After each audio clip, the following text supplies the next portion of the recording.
फुसफुसाता people Tamil Nadu के एक दूरदराज गांव में घने जंगल और धुंध से घिरे पहाड़ों के बीच एक प्राचीन पीपल का पेड़ खड़ा था, जिसे गांव वाले अम्मावन मारम कहते थे। पुराने लोग चेतावनी देते थे कि शाम के बाद उस पेड़ के पास कभी मत जाना। राघव शहर में जन्मा एक फिल्म मेकर गांव आया ताकि वह स्थानीय लोक कथाओं पर डॉक्यूमेंट्री शूट कर सके। गांव वाले हिचकिचाए, खासकर गांव की एक बूढ़ी महिला। वो पेड़ मरे हुए को भी जागता रखता है। अगर तुम फुसफुसाहट सुनो तो समझो कि बहुत देर हो चुकी है। राघव ने चेतावनियों को अनसुना किया और कैमरा पीपल के पेड़ के पास सेट किया।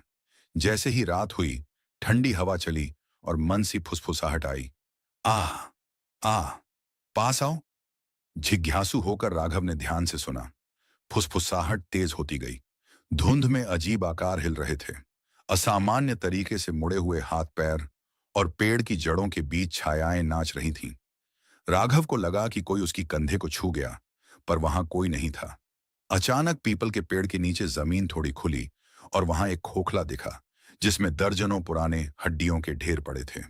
एक मंद भूतिया आवाज बूंद बूंद में बोली, हम कभी नहीं गए, हम कभी चैन से नहीं सो पाए। हवा गाढ़ी हो गई, फुसफुसाहटें चीखों में बदल गईं और पेड़ की जड़ें सर्प की तरह मुड़कर उसके पास बढ़ीं। राघव भागा, पर जंगल के रास्ते बदलते गए और हर बार उसे उसी पीपल के पेड़ के पास ले आए। सुबह होते ही गांव वाले उसका कैमरा पेड़ के पास पाए। फुटेज में दिख रहा था कि राघव किसी अनदेखी चीज को घूरते हुए डर के मारे चीख रहा था, और फिर वह गायब हो गया। आखिरी फ्रेम में चमकती आंखें दिखीं और पीपल का पेड़ ऐसा हिल रहा था जैसे जीवित हो।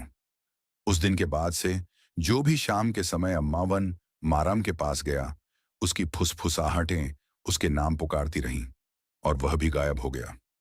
गांव वालों ने जाना कि कुछ लोक कथाओं को नजरअंदाज करना महंगा पड़ सकता है,